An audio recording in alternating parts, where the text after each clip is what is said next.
Saudações, galera! Seja bem-vindo a mais uma super videoaula aí de redação. Eu sou o professor Heitor Victor, professor de língua portuguesa, e a gente vai hoje dar continuidade às ideias sobre argumentação. É aí bem importante para a dissertação argumentativa, o grande gênero que vem sendo cobrado atualmente no vestibular.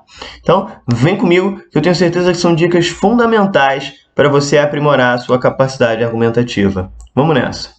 Como nós vamos falar hoje de estratégias de persuasão a serviço da argumentação, é fundamental a gente entender aí o que é essa ideia de persuasão, e nada melhor do que uma metáfora para isso ficar claro, a metáfora do combate, da luta. Argumentar é uma espécie de duelo. É um duelo em que você não entra num embate físico, mas sim num embate de ideias. Você, de alguma maneira, quer suplantar os argumentos de quem pensa diferente e inserir argumentos que defendam a sua tese, defendam o seu ponto de vista.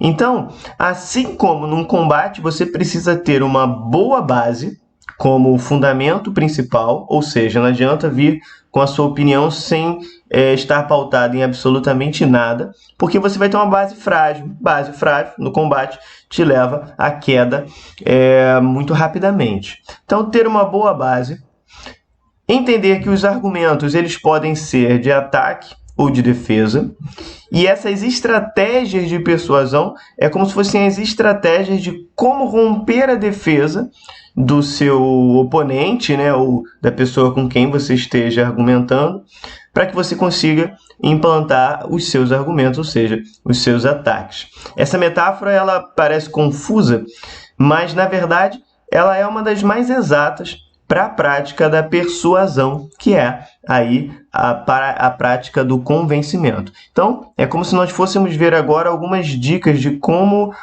lutar melhor no campo da dialética da argumentação. Não devemos esquecer, contudo, que apesar de poder fazer essa comparação com o duelo, uma argumentação ela precisa estar pautada sempre na honestidade, o que a gente chama de honestidade intelectual.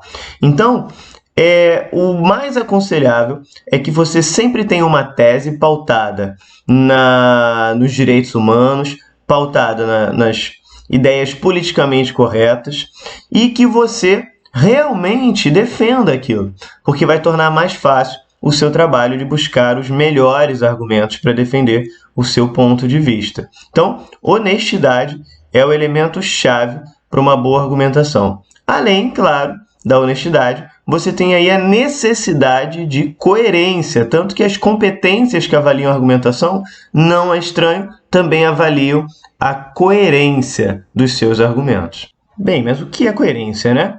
Coerência é a característica daquilo que tem lógica e coesão, quando um conjunto de ideias apresenta nexo e uniformidade.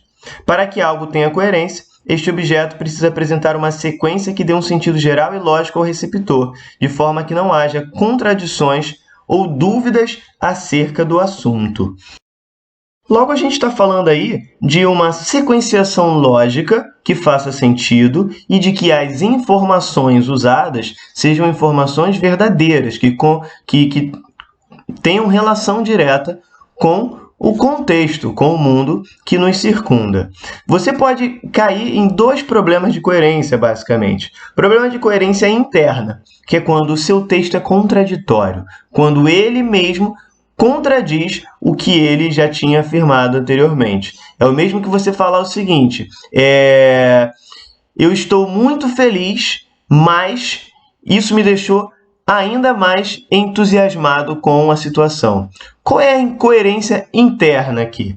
Eu usei a conjunção mais, que pressupõe uma oposição. Só que a afirmação que eu fiz depois da conjunção não foi uma contradição, eu só confirmei o que eu havia dito. Então, eu deveria ter usado, pelo menos aí, o conectivo de conclusão, o logo, o então ou o por isso. Isso é a incoerência interna, ou seja, quando o próprio texto se contradiz. Mas também existe a incoerência externa, que é, o texto está alinhadinho, está fechadinho, tem uma sequência lógica, mas ele não condiz com a verdade, ele não condiz com o mundo que o circunda. Eu posso falar, por exemplo, que o Brasil é um país que está seguindo um ótimo caminho de desenvolvimento, pois ele copia as melhores práticas internacionais de combate à desigualdade. Galera, vamos lá. Essa informação está logicamente sequenciada. No entanto, ela não condiz com a verdade. A gente sabe que o Brasil é um dos países mais desiguais do mundo. Está sempre nas listas dos países com maiores índices de desigualdade. Isso quer dizer que, apesar da sequência estar coerente, a minha afirmação foi incoerente, pois pecou por coerência externa. Fique atento, porque isso é fundamental. Isso tem direta relação com o que eu falei anteriormente sobre a honestidade intelectual na hora de você preparar a sua argumentação. Ponto-chave na argumentação, e aí a gente vai ver como uma ferramenta da argumentação, né? Como se fossem as técnicas, se estivéssemos falando de uma arte marcial, de convencimento. As gloriosas estratégias de persuasão. A gente tem uma lista inicial, elas podem ser ampliadas, você pode buscar outras estratégias, mas é uma lista inicial que dá conta aí de uma grande gama de possibilidades de construção de argumentos. Então, o melhor dos caminhos é você dominar essas técnicas que eu vou passar para quando você tiver um tópico frasal para ser desenvolvido, uma ideia para ser desenvolvida, você tem aí essas ferramentas em mão, né, bem frescas, bem fluidas na sua cabeça. Você escolhe uma e usa, beleza? Para você fazer aí um bom texto. Vamos olhar uma a uma, então. A primeira estratégia de persuasão aí é o argumento de autoridade. É uma estratégia muito recorrente da academia, do texto acadêmico, porque ele garante à sua argumentação um embasamento de uma autoridade, seja ela uma pessoa eminente ou uma pessoa que é especialista, que é técnica no determinado assunto. Tanto um quanto o outro, dependendo aí do ponto que você esteja defendendo, pode ser mais ou menos útil. Então, você tem aí a autoridade sendo citada diretamente ou indiretamente. Como no exemplo, como afirma Bertrand Russell, não é a posse de bens materiais o que mais seduz os homens, mas o prestígio decorrente dela. Eu trouxe aí uma frase, uma citação direta do Russell para embasar um argumento específico que eu estivesse usando. Você tem de pensar que o argumento de autoridade pode servir para uma infinidade de temas. Mas, contudo, a sua escolha dessa autoridade é o que vai fazer com que o seu argumento seja mais ou menos impactante, mais ou menos eficaz. Se você escolhe um especialista em segurança pública para falar sobre violência numa determinada cidade, você está fazendo uma ótima escolha. Se você vai escolher, por exemplo, uma citação do Papa para se referir a um tema sobre ética internacional, você fez uma boa escolha. Agora, o que não pega bem é você trazer a fala de um engenheiro para defender uma questão jurídica, ou você trazer a fala de um advogado para defender uma posição ética que você esteja usando. Não que seja inválido, porque eles podem entrar no grupo de autoridades pela formação, pela formação intelectual, mas certamente não vai ter o mesmo impacto de uma pessoa com formação intelectual especializada, ou alguém que eminentemente seja alguém de respeito, cuja opinião seja valiosa. Beleza? Vamos para a próxima. Temos aí o argumento de consenso, ou, como já foi chamado, um axioma. É você fazer uso de informações que são amplamente aceitas pela sociedade, ou seja, são informações consensuais.